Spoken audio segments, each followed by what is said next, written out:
પ્રકૃતિનું લઘુ સ્વરૂપ એટલે બોન્સાઈ પ્લાન્ટ્સ એટલે કે સુરતના હોર્ટિકલ્ચર મેળામાં 25 થી 30 વર્ષ જૂના બોન્સાઈ પ્લાન્ટ્સ આકર્ષણનું કેન્દ્ર બન્યા છે।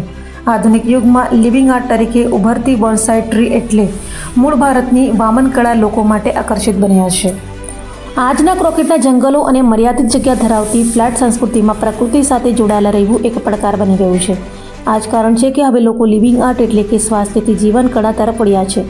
ઘરના ખૂણામાં કે બાલ્કનીમાં એક નાનકડા કુંડામાં વડ કે પીપળા જેવા વિરાટ વૃક્ષને નિહાળવું એ ખરેખર એક જાદુઈ અનુભવ છે। આથી જ બોન્સાઈ અથવા વામન કળાને લિવિંગ આર્ટ કહે છે।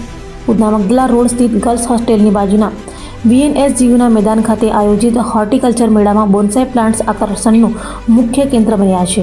અહીં 25 થી 30 વર્ષ જૂના બોન્સાઈ વૃક્ષોને જોઈને શહેરીજનો મંત્રમુગ્ધ થઈ રહ્યા છે।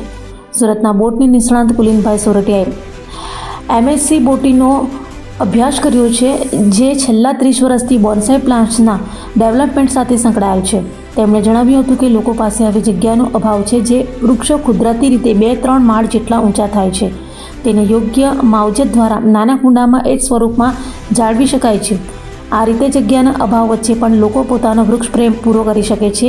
અહીં લગભગ 2-3 વર્ષથી લઈને 22-25 વર્ષ જૂના પરિપક્વ બોન્સાઈ પ્લાન્ટ્સ છે, જેમાં ચીકુ, ચોર, આંબો, વડ, પીપળો, ફાઇકસની વિવિધ જાતો, જેટ પ્લાન્ટ્સ, સ્કેપલેરા, માલફિઝિયા અને રંગબેરંગી બોગનવેલ જેવા પ્લાન્ટ્સ છે। અમારી નર્સરીમાં 300થી લઈ 30,000થી પણ વધુના પરિપક્વ બોન્સાઈ પ્લાન્ટ્સ ડેવલપ કરીને સુરત સહિત વિદેશમાં વેચાય છે।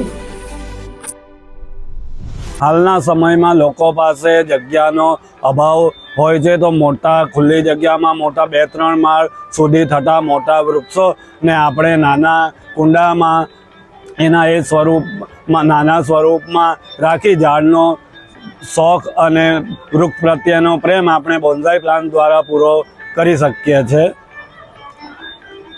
સરકાર દ્વારા આયોજન કરવામાં આવે છે, જેમાં આવું સારું થાય અને લોકો આ શોખને વિકસાવે અને પોતે પણ પોતાનો વૃક્ષ પ્રત્યેનો પ્રેમ જાહેર કરી શકે છે।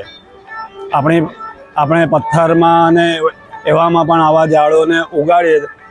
એકદમ નાની સોલો ટ્રેથી લઈ અને થોડા મોટા સુધીમાં પણ આવા ઝાડો ઉગાડી શકાય છે।